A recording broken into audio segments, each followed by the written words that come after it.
আল্লাহ রাসূল সাল্লাল্লাহু আলাইহি ওয়াসাল্লাম দোয়া শিখাইছেন, রাদিতু বিল্লাহি রাব্বাও ওয়া বিল ইসলামি দীনা ওয়া বিমুহাম্মাদিন সাল্লাল্লাহু আলাইহি ওয়াসাল্লাম নবী ওয়া রাসূলা। আন্ডারস্ট্যান্ডিং অফ দ্বীন হচ্ছে যে আমি ইসলাম পালন করতে পেরে গর্বিত। ইসলাম পালন করতে পেরে আমি আমি রাদি, আমি রাজি। আমি আল্লাহকে রব, রাসূলুল্লাহ সাল্লাল্লাহু আলাইহি ওয়াসাল্লামকে আমার প্রফেট, আমার নবী, আমার লিডার হিসেবে পেয়ে এবং ইসলামকে আমি দ্বীন হিসেবে পেয়ে আমি খুশি। এই যে দিনের উপরে খুশি হওয়া, দিনের উপরে তৃপ্ত হওয়া, দিনের উপরে প্রশান্ত হয়ে যাওয়া, এটাকে বলে আন্ডারস্ট্যান্ডিং অফ দিন। ঠিক আছে না? জোর করে দিন পালন অনেক আছে না, অনেকে মানে বাপ মা নামাজ পড়তে বলে, নামাজ পড়ি, পর্দা করতে বলে, পর্দা করি, এরকম কিন্তু আছে অনেকে। এটা না, বরং দিনকে ভালোবাসা এবং দিন পালন করাটাকে নিজের জন্য তৃপ্তির এবং গৌরবের মনে করা, এবং দিন বুঝতে পেরে যে আমি আল্লাহ তাআলা আমাকে কত ধরনের মানে আমার আনওয়ান্টেড সিচুয়েশন থেকে আল্লাহ তাআলা আমাকে বাঁচাইছেন, এই বিষয়টাকে ফিল করা, এটা হচ্ছে আন্ডারস্ট্যান্ডিং অফ দিন। এবং হাদিসের মধ্যে মুআবিয়া রাদিয়াল্লাহু তাআলা থেকে বর্ণিত করেন, এই হাদিসটা হচ্ছে মান ইউরিদুল্লাহু বিহি খায়রান ইউফাক্কিহু ফিদ-দ্বীন। আল্লাহ রাব্বুল আলামিন যার ভালো চান, আল্লাহ তাআলা তাকে দ্বীনের বুঝ দান করেন, দ্বীনের উপরে তার কলবকে স্থিরতা দান করেন, দ্বীনের ব্যাপারে তাকে তৃপ্তি দান করেন, স্থিরতা, সে তার অন্তরটা স্থির ইসলামের উপরে। এবং একটা গুরুত্বপূর্ণ একটা আয়াত আছে, আল্লাহ রাব্বুল আলামিন কোরআনের মধ্যে বলতেছেন যে যে ব্যক্তি এই কথা বলে, এই আরবিটা কি বলো না তোমরা, যে আল্লাহ আমার রব, হ্যাঁ, ইন্নাল্লাযীনা ক্বালু রাব্বুনাল্লাহ, আল্লাহ তাআলা আমার রব, সুম্মা ইসতাকামু, এবং সে এটার উপরে অটল, কোন পরিস্থিতি তাকে এখান থেকে সরাইতে, কারণ সে দ্বীনের আন্ডারস্ট্যান্ডিং লাভ করছে, সে দ্বীনের গভীর বুঝ অনুভব করছে।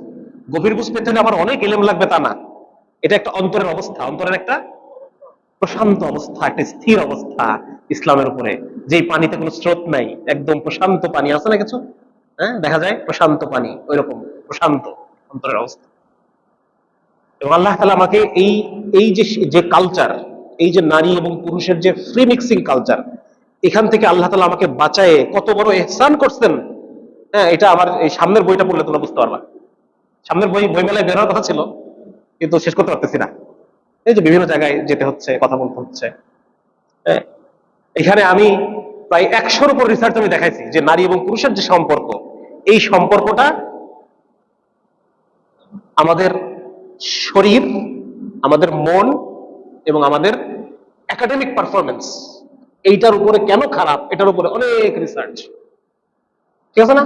অথচ আল্লাহ রাব্বুল আলামিন আমাকে কত বছর আগে, 1400 বছর আগে আল্লাহ তাআলা আমাদেরকে জানাইছেন এই সমস্ত সব বিষয়গুলো, কিন্তু আল্লাহ জানাইছেন তোমরা জিনার কাছেও যাও না, জিনার কাছেও যাও না। এবং কেন, মাঝে মধ্যে আমার মানে এটা প্রশ্ন আমার মনে জাগতো যে আল্লাহ তাআলা এটাকে কেন বলে চোখের জিনা, দেখা, একটা মেয়েকে দেখতেছি, এটা চোখের জিনা, why this is compared to sexual intercourse? চোখে দেখতেছি, চোখে দেখার সেক্সুয়াল ইন্টারকোর্স একই জিনিস না? কিন্তু আল্লাহ তাআলা এটাকে তুলনা কেন করলেন, আল্লাহ রাসূল এটাকে তুলনা কেন করলেন যে চোখের জিনা, তার মানে চোখের জিনা মানে কি, সেক্সুয়াল ইন্টারকোর্স। এটাকে এটার সাথে কেন তুলনা করলেন আল্লাহ রাসূল? এখন বুঝি যে এটাকে কেন তুলনা করলেন। কারণ হচ্ছে জিনার দ্বারা যে জিনিসটা অ্যাচিভ হয়, ব্রেনের যে জায়গাগুলো স্টিমুলেট হয়, দেখার দ্বারা পুরুষের হুবহু ওই জায়গাগুলো স্টিমুলেট হয়। বুঝা গেছে? আমাদের যে ব্রেনের যে রিওয়ার্ড পাথওয়ে, রিওয়ার্ড সেন্টার আমাদের ব্রেন আছে। আমাদের ব্রেনের মধ্যে একটা অংশ আছে হচ্ছে ওই যে বলে না যে আমার আবেগে কাজ করছে, বিবেকে কাজ করে নাই। ঠিক তাই আমাদের ব্রেনের প্যাটার্নটা ওইরকম। আমাদের ব্রেনের একটা জায়গা আছে আবেগ, ওই আবেগটাকে সবসময় কনস্ট্যান্ট কন্ট্রোল করে বিবেক একটা জায়গা আছে। বুঝা গেছে? যদি কোনো কারণে বিবেকটাকে অফ করে দেওয়া যায়, আবেগটা আমার বডিটাকে মুভ করাবে, আমার বডির কন্ট্রোল নিয়ে নেবে। ঠিক আছে? দুইটা জায়গা আছে, একটা ব্রেনের এই সামনের এই জায়গাটা, এটা হচ্ছে আমার বিবেক কন্ট্রোল করে, বিবেক। আর ভিতরে একটা জায়গা আছে যেটা আমার বডির মুভমেন্ট গুলো কন্ট্রোল করে, motivation, emotional behaviour and motivational pattern, motivational control, বডির ওই জায়গাটা কন্ট্রোল করে। এবং ও এভাবে কাজ করে। আর ওকে কন্ট্রোল করার জন্য আবার আলাদা একটা রাস্তা আছে যেটা দিয়ে আমার এই সচেতন সত্তা ওটাকে আবার কন্ট্রোল করে। বোঝা গেল? এই কারণে যে আমাদের যে ইমোশনাল যে কন্ট্রোল, এই কন্ট্রোলটা কেমন, এটা এ মনে যা চায় তাই করে। আমরা যেটাকে নফস নামে চিনি, নফস। হ্যাঁ, ওর যেটা দরকার, এই বয়সে আমার টেস্টোস্টেরনের একটা সার্জ, টেস্টোস্টেরনের বান হচ্ছে, এই টেস্টোস্টেরনের যে ডিমান্ড, এটা ওকে ওইভাবে বডিকে সে চালাবে। কিন্তু ওকে কন্ট্রোল করে কি আমাদের বিবেক যে অংশটা আছে, এটা আমার আকল। হ্যাঁ, এটা আমরা লোকেট করতে পারি, দিস ইজ দ্য আকল, আকল পোর্শন অফ আওয়ার ব্রেইন। এবং এইটা আমার ওই বিবেকটাকে কন্ট্রোল করে। এবং এই কন্ট্রোলটা কয়েকভাবে নষ্ট হয়, বুঝা গেছে? কয়েকভাবে কন্ট্রোলটা নষ্ট হয়। তার মধ্যে একটা হচ্ছে মানে নারীকে জাস্ট দেখা, আর কিচ্ছু না, শুধু দেখা, বুঝা গেছে? এইটা আমার বিবেকের মধ্যে এমন একটা একটা একটা প্যাটার্ন তৈরি করে যে আস্তে আস্তে কেউ যদি কারো যদি ফ্রিকুয়েন্ট, কেউ যদি তার নজরের খেয়ানত করতে থাকে করতে থাকে করতে থাকে করতে থাকে, তার নিজের উপর সেলফ কন্ট্রোল নষ্ট হয়ে যায়, সে ইম্পালসিভ হয়ে যায়, সে যেটা মনে চায় সেটা করে, তার নিজের কাজকর্মের উপর কন্ট্রোল কমে যায়, বুঝা গেছে? এই হচ্ছে ঘটনাগুলো, যার কারণে এটা কতটা আল্লাহু আকবার, আল্লাহু আকবার, আল্লাহ রাব্বুল আলামিন যে এই দিন যে আল্লাহ তাআলা পাঠাইছেন, এটা প্রতি মুহূর্তে আমি অনুভব করছি এই বইটা লিখতে গিয়ে, প্রতি মুহূর্তে অনুভব করছি। এবং গতদিন একটা গুরুত্বপূর্ণ আর্টিকেল পড়তেছিলাম আমি, সেটা হচ্ছে যে মানে এটা মেয়েদের মজমায় বয়ান করতে পারলে এটা ভালো হতো।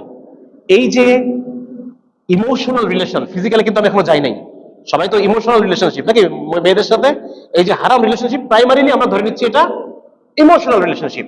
এবং বিজ্ঞানীরা বলতেছেন যে এই যে আহ, মানে এই যে নারী পুরুষ যে যে প্রেমের যে রোমান্টিক রিলেশনশিপ, এই কথা শোনা যাচ্ছে না কেন? আচ্ছা, রোমান্টিক রিলেশনশিপ এটা বিভিন্ন গবেষণায় আসছে, এটা ছেলেদের এবং মেয়েদের উভয়ের ক্ষেত্রে এটা একাডেমিক পারফরমেন্সকে কমায় দিচ্ছে। হ্যাঁ, এইটা তাদের যে মানসিক স্বাস্থ্য এটাকে কমায় দিচ্ছে। তাদের মানে ভেরি অফেন তারা সাইকিয়াট্রিস্ট ভিজিট করবে তারা বারবার, ঠিকই ডাক্তারের কাছে যাওয়ার পরিমাণ তাদেরকে বাড়াই দিচ্ছে। পশ্চিমা বিশ্বে, আমাদের দেশে তো ছেলেরা ঝুলে পড়ে, মাদকাসক্ত হয়ে যায়। হ্যাঁ, ওই দেশে ওরা সাইকিয়াট্রিস্ট দেখানো টাকানো এইসব বিষয়গুলো আছে, ক্যাম্পাস কাউন্সিলর আছে, ক্যাম্পাস সাইকিয়াট্রিস্ট আছে, সেগুলোতে তারা বেশি যায়। এরকম বহুত রিসার্চ তারা নিয়ে আসছে যে এই ইমোশনাল রিলেশনশিপ, এই বয়সটা তোমরা যে বয়সে এখন ভার্সিটিতে পড়ো, এই বয়সটা এমনিতেই এইটা একটা ভেরি স্ট্রেসফুল কন্ডিশন, বুঝা গেছে? এর কারণ হচ্ছে তোমরা অনেকগুলো কারণ তারা রিসার্চ করে বের করছে। এর কারণ একটা হচ্ছে কারণ তোমরা এতদিন পর্যন্ত বাবা মায়ের সাথে থাকতা, এখন একা একা থাকো। এতদিন পর্যন্ত আব্বা আম্মা তোমাদেরকে টাকা দিত, তোমাদের এত চিন্তা করতে হতো না, এখন মাসের টাকা মাসে আসে, তোমাকে ক্যালকুলেশন করে খরচ করতে হয়, তোমার আরো এক্সট্রা ইনকামের একটা চিন্তা করতে হয়। আমাদের এখন অনেকের যারা বাসার ছোট ছেলে, তাদের হয়তো বাবা মা আমাদের মরার সময় হয়ে গেছে। হ্যাঁ, এখন তুমি অনেক কিছু বুঝতে পারছো, ছোটবেলায় বুঝতে পারতো না, ছোটবেলায় চাচার বাসায় ঘোরাফেরা করতা, এখন বড় হয়ে তুমি বুঝতে পারছো চাচার সাথে তোমাদের জমি নিয়ে গ্যাঞ্জাম আছে। এরকম বিভিন্ন, এই বয়সটা তারা বলতেছে বিভিন্ন কারণে এই বয়সটা ইটসেলফ এটা একটা মানুষের জীবনের সবচাইতে স্ট্রেসফুল কন্ডিশন হচ্ছে এই বয়সটা, অ্যাডোলেসেন্ট পিরিয়ড। বয়স সন্ধিকার পার হওয়ার পরে আমরা এখনো পুরোপুরি একদম ফুল অ্যাডাল্ট হয়ে গেছি তাও না, আবার আমরা যে বালক আছি তাও না, এই যে মাঝামাঝি বয়সটা। তারা বলতেছে এটাকে হাই স্কুল, মানে ওদের যে আমাদের হাই স্কুল যেটা, ওদের হাই স্কুল কিন্তু এটা না, ওদের হাই স্কুল হচ্ছে কলেজ লেভেল। হ্যাঁ, কলেজ ভার্সিটি লেভেল, এটা হচ্ছে ওদের আন্ডার গ্রাজুয়েট লেভেল, এটাকে ওরা এভাবে ডিফাইন করে। তো এই বয়সটা তারা বলতেছে এটা ইটসেলফ ভেরি স্ট্রেসফুল কন্ডিশন। দুই নাম্বার হচ্ছে এই কন্ডিশনটাকে আরো অ্যাগ্রিভেট করে, আরো খারাপ করে ইন্টারপার্সোনাল স্ট্রেস।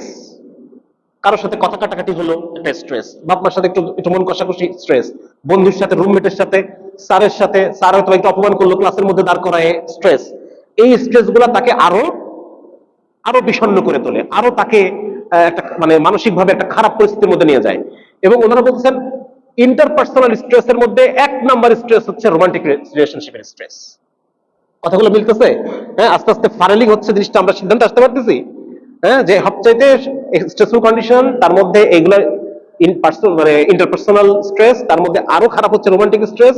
এবং তারা বলতেছেন যে এই বয়সের যত মানসিক রোগ, depression, anxiety disorder, suicidal thought, এই সবকিছুর মধ্যে 3 নম্বর কারণ হচ্ছে রোমান্টিক রিলেশনশিপ ইটসেলফ। 1 এবং 2 হচ্ছে ডিপ্রেশন, অ্যাংজাইটি। ডিপ্রেশন, অ্যাংজাইটির 1 নম্বর কারণ হচ্ছে রোমান্টিক রিলেশনশিপ। 3 নম্বর কারণ নিজেই একটা সমস্যা, আর 1 এবং 2 এর মেজর কারণ হচ্ছে রোমান্টিক রিলেশনশিপ। আমার কথা বুঝে আসতেছে? এবং এই যে যে কতগুলো লাইন বললাম, এই প্রত্যেকটা লাইনের পিছনে 2টা-3টা করে রিসার্চ আছে। তার মানে আমরা বুঝতে পারলাম যে আসলে আল্লাহ তাআলা আমাদেরকে কত বড় বিপদ থেকে, কত বড় বিপদ থেকে রক্ষা করছে, অনেক বড় বিপদ থেকে রক্ষা করছে। এবং একাডেমিক পারফরমেন্স কমায় দেয়, ভার্সিটি স্টুডেন্টদের কমায় দেয়, মেডিকেল স্টুডেন্টদের কমায় দেয়, এগুলো আলাদা আলাদা আলাদা আলাদা জায়গায় আলাদা আলাদা রিসার্চ আছে, প্রচুর পরিমাণে রিসার্চ আছে। এবং ওনারা বলতেছেন সবচেয়ে বেশি ক্ষতি হয় মেয়েদের, সবচেয়ে বেশি ক্ষতি হয় মেয়েদের। এই জন্য বলতেছি যে মেয়েদেরকে কথাগুলো শোনাইতে পারলে ভালো হতো। মেয়েদের সুইসাইডাল রেট, এই এই রোমান্টিক রিলেশনশিপের কারণে সুইসাইডাল রেট পুরুষের চেয়ে 3 গুণ বেশি। মেয়েদের ডিপ্রেশনে ভোগার হার এই কারণে 6 গুণ 7 গুণ বেশি। এগুলো রিসার্চ আছে। এবং এটার পিছনে অন্যান্য ফিজিক্যাল কারণ আছে, বডির ভিতরের কিছু কেমিক্যাল বিষয় আছে। মেয়েরা বিষয়টা খুব সিরিয়াসলি নেয় একটা রিলেশনশিপে।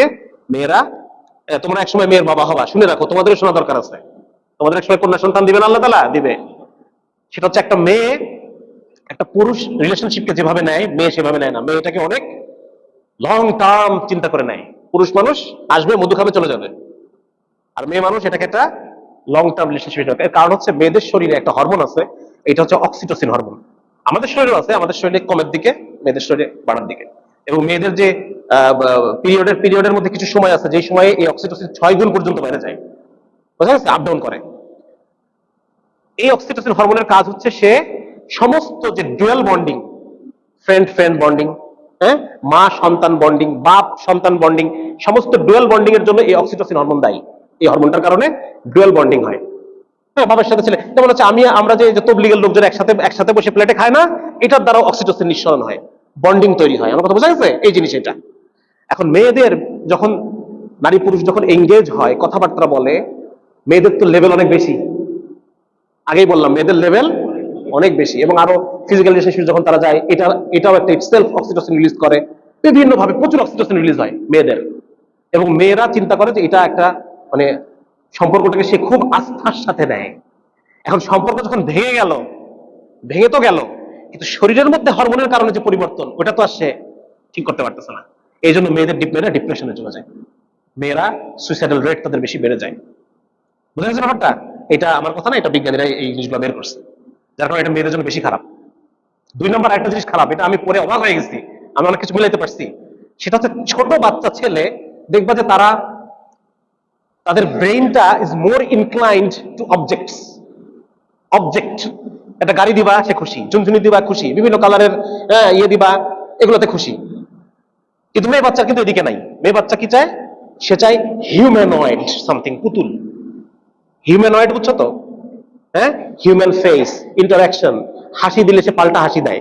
ছেলে বাচ্চা এত এত কেয়ার নাই, সে ছেলে বাচ্চার স্পিচ অনেক পরে আসে, কথা বলা শুরু করে পরে। মেয়ে বাচ্চা কথা বলা শুরু করে খুব দ্রুত, ফেশিয়াল এক্সপ্রেশন দেয় আরো আগে, হাসির বদলে হাসি, হ্যাঁ, দুষ্টুমির বদলে দুষ্টুমি, এগুলো মেয়ের বাচ্চা অনেক আগে। মেয়ে বাচ্চা হচ্ছে তারা কমিউনিকেটিভ। মেয়ে বাচ্চা হচ্ছে আরো হিউম্যানয়েড, মানুষের সাথে ইন্টারাকশন, মানুষ পছন্দ করে, চেহারা পছন্দ করে, এক্সপ্রেশন পছন্দ করে, অ্যাপ্রিসিয়েশন পছন্দ করে। আর ছেলে বাচ্চা পছন্দ করে অবজেক্ট। এজন্য ওই যে রিসার্চ পেপারটা আমি পড়ছি, ওইখানে লেখা যে পুরুষের দৃষ্টি, এক তো আমরা ছোটবেলায় আমাদের টেস্টোস্টেরন হরমোন আমাদের ব্রেনকে এমন ভাবে ডেভেলপ করছে যে উই অবজেক্টিফাই উইমেন। একটা পুরুষ মানুষ মেয়েদের শরীরের কোন একটা বডি পার্টের ছবি দিয়েও সে উত্তেজিত হতে পারে, মেয়েরা পারে না। মেয়েদের লাগে অ্যাটেনশন, মেয়েদের লাগে আস্থা, মেয়েদের লাগে কমিউনিকেশন, মেয়েদের লাগে রোমান্টিক কনভারসেশন, এগুলো তাদের লাগে। বুঝা গেল ব্যাপারটা? মেল এবং ফিমেল ব্রেন একদম আলাদা, ঠিক আছে? এখন ওরা বলতেছে যে পুরুষ মানুষের দৃষ্টি, এই দৃষ্টিটাই মেয়েদেরকে অবজেক্ট হিসেবে দেখে, ঠিক আছে না? এটা তারা এখন গবেষণা করে বাইর করছে। আর আল্লাহ তাআলা কি বলছেন আমাদেরকে? সূরা নূর, যে তোমরা পুরুষরা নজরকে কি করো, তোমাদের পুরুষদেরকে আমি বানাইছি, আমি আল্লাহ তোমাদেরকে পুরুষদেরকে বানাইছি, আমি জানি তোমাদের চোখ কি বলে, তোমাদের ব্রেন কিভাবে চলে, এটা আমি আল্লাহ আমি জানি। অতএব তোমাদের চোখকে নামাও, এবং মেয়েরা তোমাদেরকে নিজেদেরকে ঢেকে রাখো, মেয়েদেরকে, so that you might not be objectified by male gaze, by male। সুবহানাল্লাহ। মানে যত পড়তেছি তত ঈমান বাড়তেছে। তো যার কারণে বলতেছি এটা, যে মেয়েরা আরো বেশি খারাপ মানে পজিশনে আছে। বর্তমান যে ফেমিক্সিং কালচার, লিবারেল সোশ্যাল ভ্যালুজ, এটার কারণে সবচেয়ে বেশি কষ্টের মধ্যে, সবচেয়ে বেশি প্রবলেমের মধ্যে পড়ে মেয়েরা। এটা মেয়ের বাপ হিসেবে তোমাদের জানা থাকা দরকার। আল্লাহ তাআলা প্রত্যেককে মেয়ে সন্তান দান করুন, নাকি? আমরা সবাই চাই তো যে ফার্স্ট বর্ন আমার মেয়ে হোক, নাকি? সুবহানাল্লাহ। একটা সময় মানুষ মেয়ে সন্তানকে, কন্যা সন্তানকে জীবন্ত দাফন করত। এখনো ইন্ডিয়াতে প্রতি বছর 9 লক্ষ ফিমেল ফিটাস ইজ অ্যাবর্টেড। চীন দেশে প্রায় 10 লক্ষ প্লাস ফিমেল ফিটাস, ফিমেল ভ্রূণ ইজ অ্যাবর্টেড প্রতি বছর। সেখানে মুসলমানরা তাই চায় তার প্রথম সন্তান অবশ্যই মেয়ে হোক। হ্যাঁ, আল্লাহ তাআলা কমপক্ষে 3টা মেয়ে সন্তান দান করুক, আমরা চাই কিনা? তাহলে ইসলাম নারীকে কোথায় উঠাইছে? আর মেয়েরা আজকে ভুল বুঝতেছে, মেয়েরা আজকে বুঝতেছে না ইসলাম তাদেরকে কোথায় উঠাইছে। তারা আজকে ওই যে আমার বাপ একটা কথা বলতো যে তোদের রাখতে চাই পার্টিতে, তোরা পাশা ছেঁচড়ে যাস মাটিতে। হ্যাঁ, গ্রামের ভাষায় আর কি। ওদেরকে ইসলাম রাখছে কোথায়? মাথার উপরে। ওদের পছন্দ না, ওদের পছন্দ ওই পশ্চিমা ক্যাপিটালিস্টিক কর্পোরেট কালচার তাদেরকে যে অবজেক্টিফাই করে, তাদেরকে মানুষ থেকে পণ্যের মর্যাদায় নামাই নিয়ে আসছে, ওইটাই ওদের বেশি পছন্দ। ওইটাকে ওরা ক্যারিয়ার বলে। আমরা বুঝাবো, তাদেরকে বোঝানোর চেষ্টা করবো, ঠিক না ইনশাল্লাহ? হ্যাঁ, আমরাও মেয়ের বাবা হবো ইনশাল্লাহ এক সময়। তো এই জন্য আপনাদের এই আলোচনাটা করে রাখলাম যে এই বর্তমান যে এই যে ভ্যালেন্টাইন্স ডে কালচার, এই যে পয়লা ফাল যে কোনো ইস্যুর প্রতিটা দিনে ভ্যালেন্টাইন ওদের নাকি। হ্যাঁ, এই 15ই আগস্ট ছুটি পাইছো, এই রিক্সায় করে ঘুরো, এই করো তা করো। যেই মুসলমান মেয়েকে একটা সময় দেনমোহর দিয়ে, দেনমোহর কিন্তু আমাদের মহিলা সাহাবীদের দেনমোহর কিন্তু অনেক ছিল। হ্যাঁ, আমরা তো আলহামদুলিল্লাহ মোটামুটি একভাবে চলি, কিন্তু মহিলা সাহাবীদের দেনমোহর কিন্তু কম না, কিন্তু বেশ, মানে ওই দিনারের হিসাব যদি আমরা করি ওই 10 লাখ 15 লাখের উপরে চলে যায় একজনের দেনমোহর। 50 লাখ, কোনো আম্মা জানের দেনমোহর আরো বেশি, এত বেশি ছিল। তো যেই মুসলমান মেয়েটার হাত ধরার আগে কি কি করতে হইতো? দেনমোহর দিতে হবে, তোমাকে সক্ষম হইতে হবে, তোমাকে সমাজের 2জন সাক্ষী তো ফরজ, পুরা সমাজকে সাক্ষী রেখে ওয়ালিমা করে ওই মেয়েটার হাতটা তোমাকে ধরতে হবে। সেখানে মুসলমান মেয়ের হাত এখন সস্তা হয়ে গেছে নাকি? হ্যাঁ, এতই সস্তা হয়ে গেছে যে একজন মুশরিকও ধরতে পারে নাকি? ভুল বলছি নাকি? হ্যাঁ, একজন মুশরিক রোজ ডে একটা ফুল দিয়ে, একটা ফুলের বদলে মুসলমান মেয়ে তার সতীত্বকে বিক্রি করে দিচ্ছে। এই পর্যায়ে আজকে আমাদের অধঃপতন, আমাদের সমাজের অধঃপতন। যেই হীরার টুকরা পাইতে হলে আমাকে এত কষ্ট করতে হইতো, সারা দুনিয়ার সামনে আমাকে এই হীরার টুকরাকে কনজার্ভ করা, প্রিজার্ভ করার ওয়াদা করে তাকে আমার ঘরে নিতে হইতো। হ্যাঁ, তার এই ঝিনুকের মুখ, তার ঝিনুক খোলার আগে আমাকে কত কিছু করতে হইতো নাকি, দায়িত্ব নিতে হবে নাকি? আর এখানে কোনো দায়িত্ব আছে? হ্যাঁ, এই যে অন্ধকারে রিক্সার মধ্যে চিপায় নিয়ে যা ইচ্ছা তাই করতেছে, কোনো দায়িত্ব আছে এখানে? হ্যাঁ, অমুকের ফ্ল্যাট তমুকের ফ্ল্যাট, লিটরের ফ্ল্যাটে নিয়ে গিয়ে যা ইচ্ছা তাই, কোনো দায়িত্ব এখানে আছে? মুসলমান মেয়েরা নিজে থেকে কোথায় নামায় ফেললো? আকল বুদ্ধি সব শেষ নাকি আমাদের? হ্যাঁ, তোমাকে ইসলাম হীরার টুকরা বানাইছে যে তোমাকে যে কেউ তোমাকে দেখতে পারবে না, যে কেউ তোমাকে ছুঁতে পারবে না, যে কেউ তোমার এই আবরণ উন্মোচন করতে পারবে না। করতে হলে তাকে ওয়াদা করে, তাকে প্রতিজ্ঞাবদ্ধ হয়ে, তাকে দায়িত্বের সাথে, তাকে নিজের কষ্টার্জিত পয়সা খরচ করে তারপর তোমাকে তার নিজের করে নিতে হবে। সেখানে আজকে তুমি কিসের বিনিময়ে নিজেকে যেচে পড়ে, কিসের বিনিময়ে নিজেকে তুমি উন্মুক্ত করে দিচ্ছ? কি চাও তুমি? যার কারণে ভাই খুব গুরুত্বপূর্ণ এটা বিষয় যে আসলে আমরা, ইসলাম আমাদের সম্মানকে বাড়াইছে, আর আমরা নিজেদের সম্মানকে এই পশ্চিমা পুঁজিবাদী লিবারেল কালচার আমাদেরকে জাস্ট ভোগ্য পণ্যে পরিণত করছে। জাস্ট কিছু ভোগ্য পণ্য যাকে ভোগ করা যায়, যাকে একটা চকলেট দিয়ে ভোগ করে ফেলা যায়। একটা গোলাপ, একটা 10 টাকার গোলাপ দিয়ে তোমাকে ভোগ করে ফেলা যায়। একটা কেক দিয়ে তোমাকে, কেক কেটে তোমাকে ভোগ করে ফেলা যায়। যার কারণে ভাই আমাদের সবাইকে সচেতন হতে হবে। এক নম্বর সচেতন হতে হবে যে আল্লাহ তাআলা আমাকে ইসলামের দ্বারা কি নিয়ামত দিলেন এবং কত বড় কি কি বিপদ থেকে আল্লাহ তাআলা আমাকে বাঁচাইলেন, কি কি বিপদ থেকে আল্লাহ তাআলা আমাকে রক্ষা করলেন।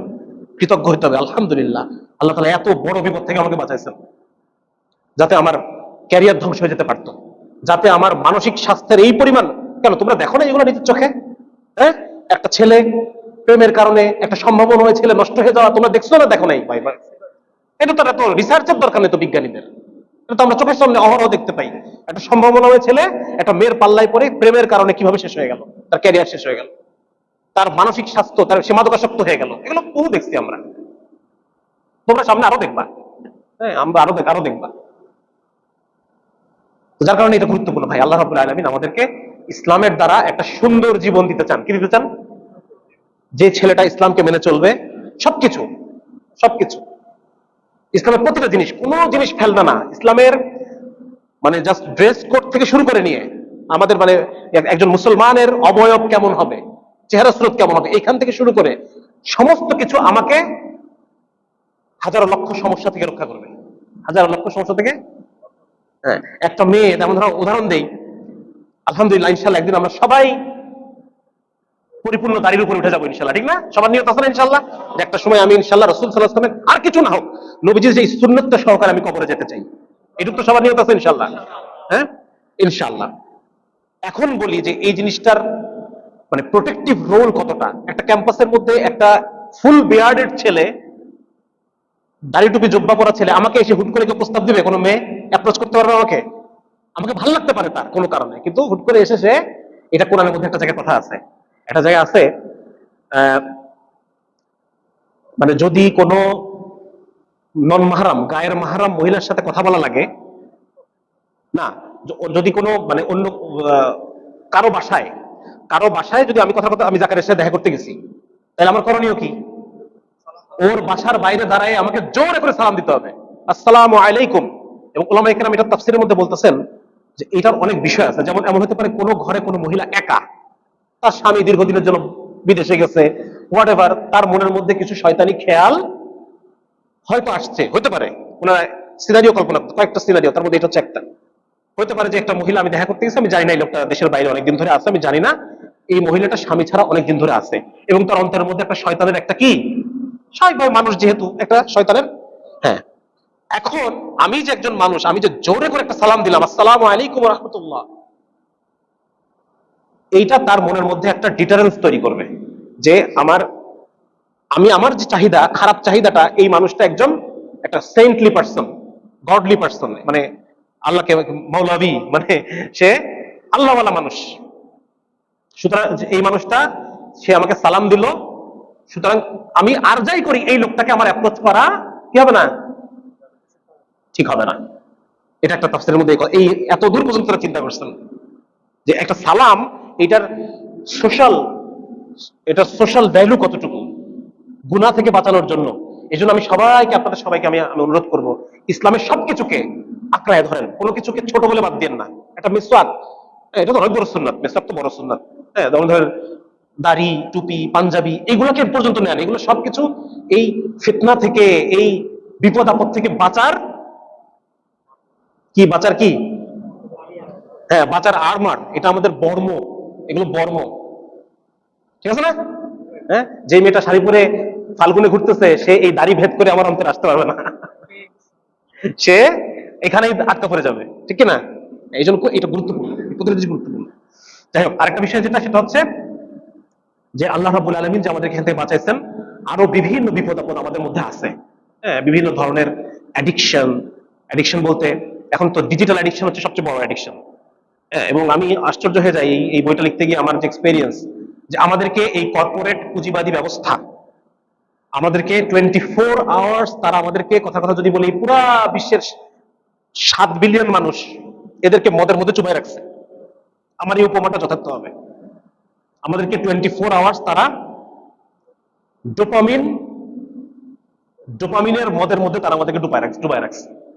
হ্যাঁ, আমাদেরকে এমন এমন জিনিস দিচ্ছে যেটা খুব শর্ট টার্ম, অল্প সময়ে প্রচুর ডোপামিন রিলিজ করে। প্রত্যেকটা রিলস তুমি দেখো, প্রত্যেকটা রিলস তোমার মধ্যে খুব শার্প, অনেক বেশি ডোপামিন, ঠিক আছে? এবং আমাদের বডির একটা মিজান আছে, মিজান। তুমি যখন বেশি ডোপামিন চাপাইবা, ডিপ্রেশন বেশি আসবে, বুঝা গেছে? আমাদের বডির একটা কি আছে, হোমিওস্ট্যাসিস বলি আমরা, ভারসাম্য আছে। যখন আমি অনেক বেশি ডোপামিন বডিকে খাওয়াই ফেলবো, ঠিক পরের মুহূর্তে তার একটা, যেমন ধর ফর এক্সাম্পল উদাহরণ দেই, ক্যাফেইন, তুমি অনেক কফি খাইছো এবং তুমি জেগে আছো, রাতে পড়তেছো, এইটা তোমাকে যেমন সতেজ করলো, কিছুক্ষণ পর তুমি ক্লান্তিও বোধ করবা এবং ঘুমায়ও যাবা কিছুক্ষণ পর। ক্যাফেইনের ইয়েটা কেটে গেলেই তুমি একদম গভীর ক্লান্তিতে ডুবে যাবা। এটা আছে। তো যার কারণে এটা খুব গুরুত্বপূর্ণ যে আমাদেরকে এই যে এরা আমাদেরকে কম্পালসিভ কনজিউমার বানাই ফেলছে, একদম এই কথাটাই আছে। কথাটা বুঝতে পারছো তোমরা? তো অনেকে মার্কেটিং এর ছাত্ররা আছো বা বিবিএ এর ছাত্ররা আছো, কম্পালসিভ কনজিউমার। আমি নিজেকে আটকাতে পারতেছি না, আমি রিলস দেখে আটকাতে পারতেছি না, আমি দেখেই যাচ্ছি 1 ঘন্টা 2 ঘন্টা 3 ঘন্টা, আমি বুঝতেছি যে আমার টাইম ওয়েস্ট হচ্ছে, বাট স্টিল আমি আটকাতে পারতেছি না নিজেকে। যে পর্ন দেখে সে দেখতেই থাকে, আটকাতে পারতেছে না, নতুন ভ্যারিয়েশনে চলে যায়, আটকাতে পারতেছে না। সুতরাং আমাকে কম্পালসিভ কনজিউমার বানানো হয়েছে যাতে আমি আটকে থাকি, কিন্তু আমার নিজের জীবন তো শেষ হয়ে যাচ্ছে, শরীর তো শেষ হয়ে যাচ্ছে, ব্রেন তো শেষ হয়ে যাচ্ছে, আমার সাইকোলজি শেষ হয়ে, সাইকিয়াট্রিক ইলনেস তৈরি হচ্ছে আমার মধ্যে। এই জন্য তোমরা সবাই ভাই, আল্লাহ রাব্বুল আলামিন আমাদের জন্য এই যে ফিতনা ফাসাদ, এখান থেকে বাঁচার জন্য আসহাবে কাহাফের ঘটনা আমরা জানি না, তারা সমস্ত ফিতনা থেকে বাঁচার জন্য গুহায় নির্জন বাসকে তারা বেছে নিয়েছে। সেরকম আমাদের বর্তমান যুগে আমাদের কিছু গুহা খুঁজতে হবে। কি খুঁজতে হবে? হ্যাঁ, গুহার মধ্যে একটা হচ্ছে কমিউনিটি ডেভেলপ করা। এই যে আজকে তোমরা সবাই একসাথে তোমরা নিয়ত করো যে আমরা সবাই মিলে ইনশাআল্লাহ আমাদের এই ক্যাম্পাসের পরিবেশটাকে ঠিক করবো। আমরা সবাই মিলে নোয়াখালী বিজ্ঞান প্রযুক্তি দাওয়া সার্কেল হিসেবে আমরা একটা কমিউনিটি হিসেবে একসাথে পারফর্ম করবো আমাদের এই ক্যাম্পাসের মধ্যে। এর নিয়ত করো ইনশাআল্লাহ। এটা আমরা কেউ তাবলীগ করতে পারি, কেউ শিবিরের সাথে সম্পর্ক থাকতে পারি, কিন্তু এই জায়গায় এই ক্যাম্পাসের পরিবেশটার মধ্যে আমার আপনার সুরক্ষার জন্য আমরা সবাই একসাথে কাজ করব। এটা কিন্তু চাইলে করা যায়, ঠিক না? এবং এই জায়গায় আমরা একসাথে কাজ করব। কমিউনিটি, রাসূলুল্লাহ সাল্লাল্লাহু আলাইহি ওয়াসাল্লাম বলছেন যে একলা ছাগল বাঘে খায়। একা থাকা যাবে না, একা দিন পালন করা যায় না। কমিউনিটি ডেভেলপ করতে হবে নিজে বাঁচার জন্য। 2 জন, 5 জন, 10 জন, 20 জন, 50 জন, whatever it is, community develop করতে হবে, 1 নাম্বার। 2 নাম্বার হচ্ছে দাওয়া মুড অন রাখতে হবে, দাওয়াতি মুড। যে দায়ী তাকে শয়তান ভয় পায়, ঠিক আছে? কেউ যদি সবসময় অ্যাটাকিং দাওয়া মুডে থাকে, তাহলে এই ফিতনার আহ্বানগুলো তার কাছে আসবে না, ঠিক আছে না? হ্যাঁ, যেমন একটা উদাহরণ দেই যে আমরা 5 জন বন্ধু মিলে আড্ডা দিচ্ছি চায়ের দোকানে। তো আমি যখন বলবো যে দোস্ত থাক, আমি একটু নামাজটা পড়ে আসি, আজান হয়ে গেছে, আমি নামাজটা পড়ে আসি, তখন বন্ধুরা বলবে আরে যাইস পরে পড়িস, আয় আমার একসাথে তো হই না কখনো, আয়। হ্যাঁ, আর যদি বলি দোস্ত চল নামাজের সময় চল সবাই নামাজ পড়ে আসি, তাহলে কি বলবে? এই তুই যা। তার মানে আমার নামাজটা এনশিওর হলো নাকি? আমি দিনের পরে থাকতে পারবো, ও পারলো না পারলো না, আমি অন্তত দিনের পরে থাকতে পারবো। এই জন্য সবাই দাওয়া মুড অন রাখতে হবে সবসময়। হ্যাঁ, আলহামদুলিল্লাহ আমরা চেষ্টা করতেছি ইসলামকে একটু ডিফারেন্ট প্রেজেন্টেশন করার, একটু বুদ্ধিবৃত্তিক প্রেজেন্টেশন করার। হ্যাঁ, এবং আমরা চেষ্টা করতেছি তোমরা যারা দাওয়াতি কাজ করবা, তোমাদের হাতে তোমরা কি বলে দাওয়াতি কাজ করবা।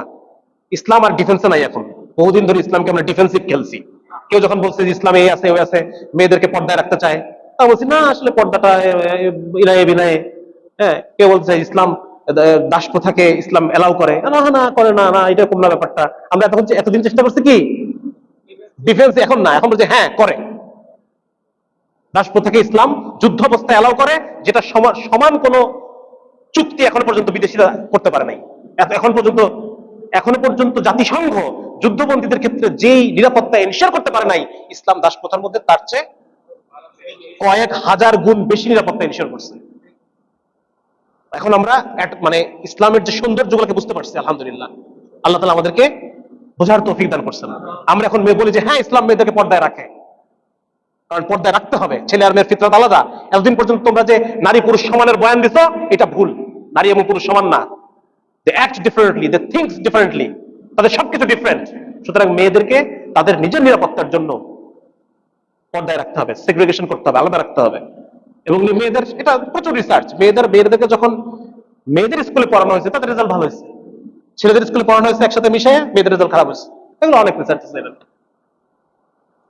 অতএব তোমাদের এই ফরম্যাট ভুল, উইল চ্যালেঞ্জ দেম, ঠিক না?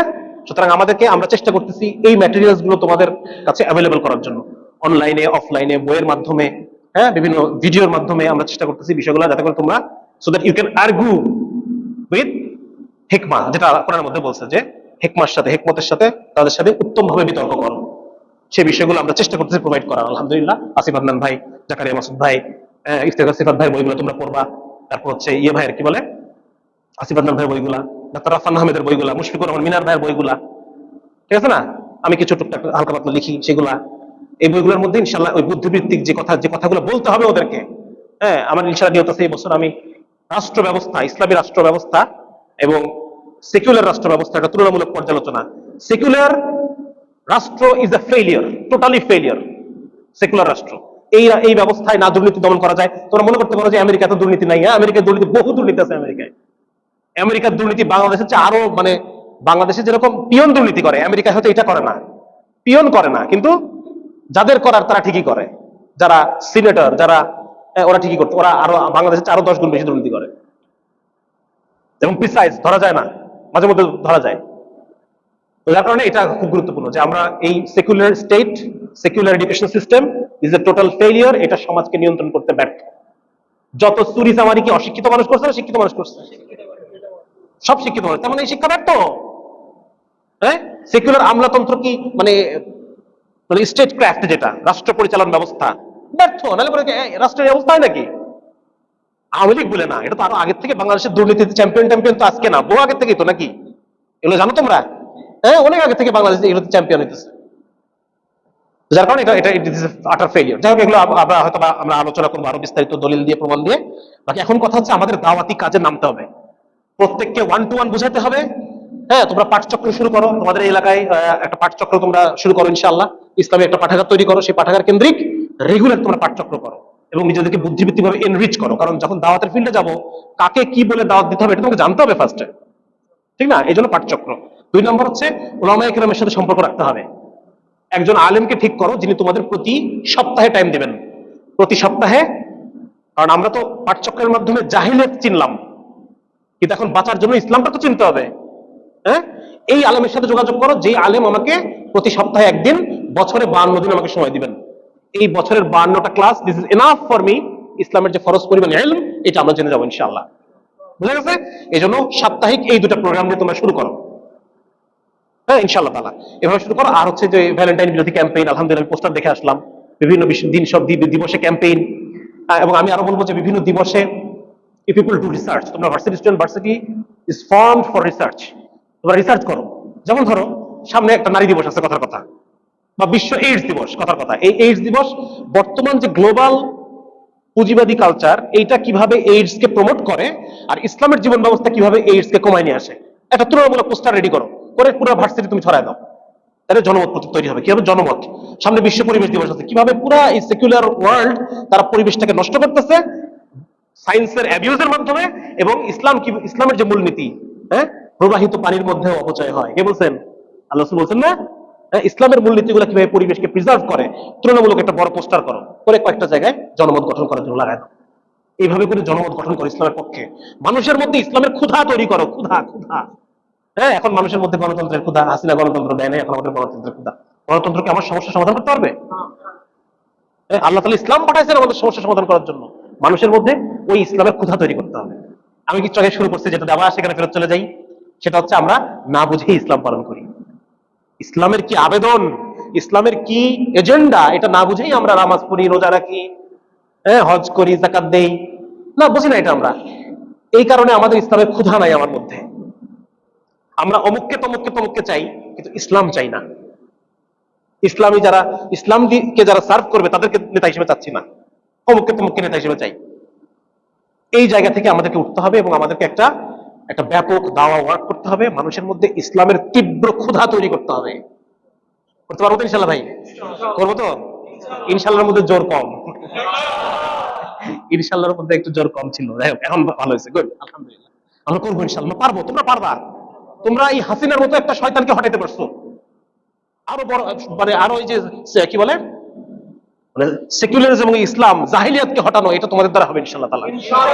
আল্লাহ তোমাদেরকে সেইভাবে করে তৈরি করছেন। এই যে দেখো, মানে যেভাবে তোমাদেরকে বড় করা হয়েছে, তোমাদের তো মানে হাসিনাকে তাড়ানোর কথাই ছিল না। তোমরা ক্লাস 2-3 থেকে মুজিবের জীবন পড়ে পড়ে বড় হয়েছে নাকি? প্রত্যেক ক্লাসে পড়ছো না? প্রত্যেক ক্লাসে তোমরা পড়ছো। তোমাদের তো হাসিনার বিরুদ্ধে খেপার কথা না, কিন্তু তোমাদেরকে আল্লাহ তাআলা সঠিকটা বোঝার তৌফিক দিবেন, আবার দিবেন ইনশাআল্লাহ। জাহিলিয়াতকে বোঝার তৌফিক দিবেন এবং সমাধান কি যে ইসলাম, এটা বোঝার তৌফিক দিবেন ইনশাআল্লাহ। তোমরা একটু স্টাডি করো, একটু পড়াশোনা করবা, নিজেরাও করবা, মানুষের দাওয়াতের কাজ করবা, আল্লাহ তাআলা তোমাদের অন্তরকে আরো খুলে দিবেন। এবং ইনশাআল্লাহ তাআলা তোমরা হচ্ছে সেই ফোর্স, আল্লাহ তাআলা যাদের ব্যাপারে বলছেন যে তোমরা যদি মুসলমানরা, তোমরা যদি আমার আমার আমার কিতাব থেকে মুখ ফিরায় নাও, আল্লাহ তাআলা অন্য কাউকে হেদায়েত দিয়ে তোমাদের জায়গায় অন্য কাউকে হেদায়েত দিয়ে নিয়ে আসবেন, এবং তারা আল্লাহকে ভালোবাসবে, তো আল্লাহ তাদেরকে ভালোবাসবেন। আমার বোন বলতেছে যে এই জেনারেশনটা হচ্ছে তোমরা, যাদের দিন পাওয়ার কথা ছিল না, তাদেরকে শয়তান সবভাবে আয়োজন সম্পন্ন করছে তাদেরকে মানে দিন থেকে দূরে সরাই নিয়ে যাওয়ার জন্য, কিন্তু আল্লাহ রাব্বুল আলামিন নিজের কুদরতে তাদেরকে হেদায়েত দিয়েছেন। ইনশাআল্লাহ সামনের দিন আমাদের জন্য ইনশাআল্লাহ, কিন্তু আমাদের একটু কাজ করতে হবে। হ্যাঁ, আমাদের কাজ করতে হবে নিজের ক্যাম্পাসে, আমাদের কাজ করতে হবে নিজের পরিবারে, নিজের সমাজে, নিজের সার্কেলের মধ্যে, যে প্রফেশনে তোমরা যাবা সেই প্রফেশনে, সমস্ত জায়গায় আমাদের একটু কাজ করতে হবে। আলহামদুলিল্লাহ তবলিগ আছে, কাজ করতেছে, সেটা একরকম কাজ, কিন্তু আমাদেরকে আরো মানে অ্যাক্টিভিজম যেটাকে বলে, সেই দিকে আমাকে একটা হলিস্টিক ওয়ার্ক করতে হবে এই সমাজের উপরে। প্রভু ইনশাআল্লাহ। ভাই আমার কথা বোঝা গেছে? কথাগুলো জটিল হয়ে গেছে নাকি? হ্যাঁ, এরপর কোন এক রমাদান, সেই রমাদান বিপ্লব হবে ইনশাআল্লাহ তাআলা। ঠিক আছে না? আল্লাহ তাআলা এই জমিনকে ইসলামের জন্য কবুল করুন। এই জমিন ইসলামের জন্য একটা উদাহরণ। হ্যাঁ, তিতুমির রহমতুল্লাহ আলাইহি এই এলাকায় খেলাফত প্রতিষ্ঠা করছে, হাজী শরীয়তুল্লাহ রহমতুল্লাহ খেলাফত প্রতিষ্ঠা করছেন। তারপর হচ্ছে আমার আমার পূর্বপুরুষ, আজকে আবিষ্কার করলাম আমার পূর্বপুরুষ হচ্ছে দক্ষিণ ভারত। আমাকে দেখলে একটু দক্ষিণ ভারত লাগে না? দক্ষিণ ভারত, তামিল। আমার পূর্বপুরুষ হচ্ছে ওই এলাকার মালাবার অঞ্চলের। ওইখানে প্রথম এই ভারতীয় উপমহাদেশের প্রথম মুসলমান যারা মোপলা মুসলিম, আমরা হচ্ছে ওই কমিউনিটির লোক। তো ওনাদের ইতিহাস আজকে আমাকে জাকারিয়া দেখালো। ওনাদের ইতিহাস হচ্ছে ওনারা একাধিকবার খেলাফত প্রতিষ্ঠা করছেন ওখানে, এবং ব্রিটিশরা এসে আবার ধ্বংস করে দিতেছে, আবার করছে। ঠিক আছে, সুতরাং এই ভূখণ্ড হচ্ছে ইসলামের ভূখণ্ড ইনশাআল্লাহ। এখানে গুটি কয়েক ইসলাম বিরোধী মানুষ আমাদেরকে পরিচালনা করবে, আমাদেরকে কোরআনের বিরোধী আইন করবে, এটা আমরা কখনোই মেনে নেব না ইনশাআল্লাহ। এবং আমরা ইসলামের বিজয়ের জন্য কাজ করবো ইনশাআল্লাহ। ঠিক না ভাই? আল্লাহ তাআলা আমাদেরকে তৌফিক দান করুন।